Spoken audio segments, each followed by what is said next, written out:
touchée par plusieurs épisodes caniculaires depuis le début de l'été, causant par la même occasion une grande sécheresse dans certaines régions, la France doit à présent faire face à des pluies diluviennes. Ces derniers jours, de fortes précipitations ont inondé les rues de Paris, mais aussi celles de Lyon, de Saint-Étienne, Cassis et de Marseille. Il est d'ailleurs tombé pas moins de 6 mois de précipitations en à peine 24 heures sur la cité phocéenne.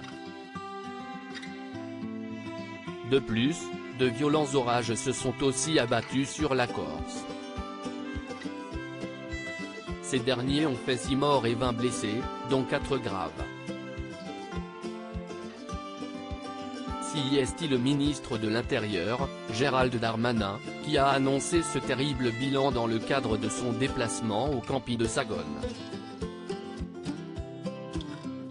Le successeur de Christophe Castaner a également ajouté que ce bilan humain était provisoire, étant donné que nous n'avons pas encore de nouvelles de l'ensemble des personnes qui étaient en mer et qui doivent être évidemment secourues ou protégées.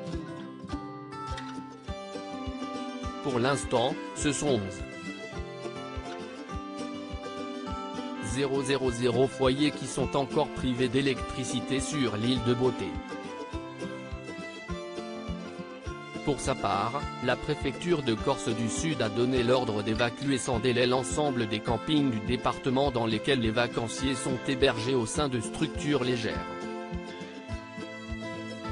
Nous suivons de près les opérations qui ont lieu sur terre et en mer, a précisé de son côté la première ministre Elisabeth Borne.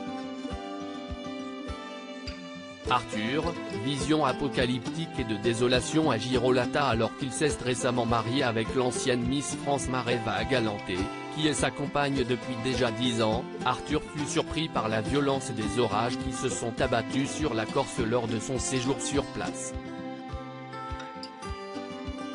Après la terrible tempête de cette nuit en Corse, nous sommes allés aider des voiliers en perdition.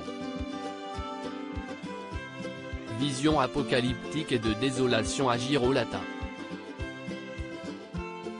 Dans ce silence le chaos. Merci, nous étions à l'abri. Chaleureuse pensée pour tous les Corses et pour les familles des victimes.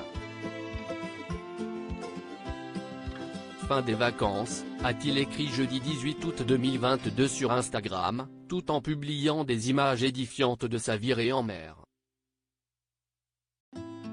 De son côté, la chanteuse Alizée a dévoilé les dégâts causés par les intempéries au sein de son domicile corse.